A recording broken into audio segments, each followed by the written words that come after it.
বুইরা ভাম কোথার জানো ফাইজলামি করতে আসেন, মানে সারাক্ষণ খালি ভেটকাইতে আসেন।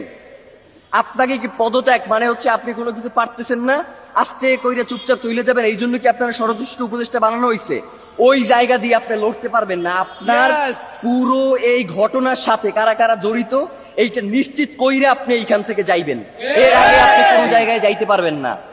মানে হইলো যাইয়া আপনি যাবেন, কোনো সমস্যা নাই, তার আগে বলবেন যে আপনার কে বাধা দিছে এই দায়িত্ব পালন করতে, আপনি কার কার জন্য এই দায়িত্ব পালন করতে পারেন নাই, কে এই খুনের তদন্ত করতে আপনার বাধা দিছে, সব কথা বইলে দিয়া এরপর আপনি যাইতে হইবে, এছাড়া আপনার যাওয়ারও কোনো সুযোগ নাই।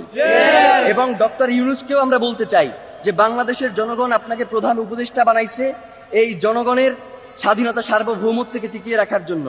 জানাজার মাঠে আপনি বলেছেন যে আপনি শরীফ ওসমান হাদীকে ধারণ করেন, কিন্তু একবারের জন্য আপনি জানাজার ময়দানে বলেন